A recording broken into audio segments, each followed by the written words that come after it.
I think the challenge is that a lot of the owners or founders don't know what they don't know. That's right. That's right. So how do you overcome that hurdle? Yeah, I think you've got to, like I said, I think you've got to be curious. If you're just looking at your industry in order to develop your process, inevitably, and this is a quote by David Cooperrider that I love, is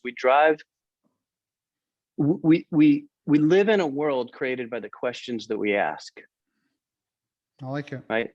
And so the questions that we ask are kind of the direction that we're looking.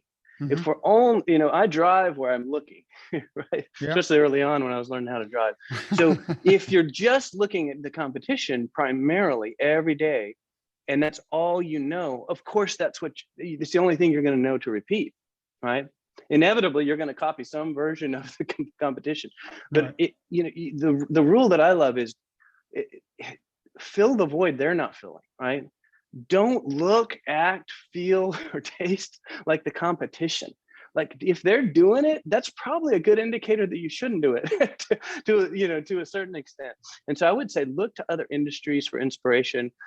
Be curious about the broader world. In a sense, when we look to our own industry, we're putting ourselves in a box, and it's astonishing how often you put in a box. You're like, oh, I don't have to do that. We think it's the way we've always done it, but then you realize, oh, well, that process of the call and the appointment and the proposal and the follow-up email, that's not the only way to design a process, right? What if one of them had said, you know what, we want to respect your time. In fact, instead of waiting until next week for us to come out, I'm going to do a little Zoom chat with you right now. You can show me your property. I'll give you a pretty good idea of whether or not we're a good fit for you. And if we are, I'll tell you the plan that we would put you on to succeed. And they would ask some questions, and they would go through and they would qualify us, right?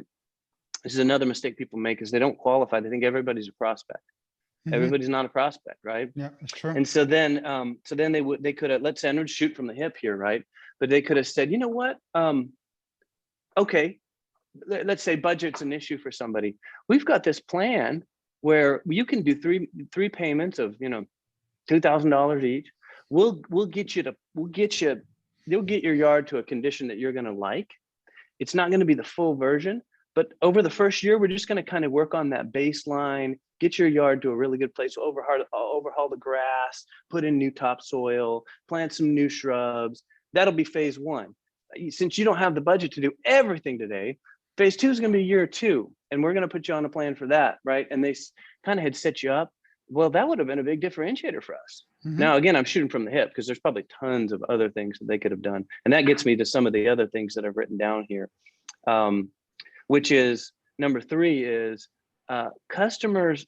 Okay, so this is the mistake salespeople and founders make often, is they make the mistake of thinking that their customers are actually buying what they're selling.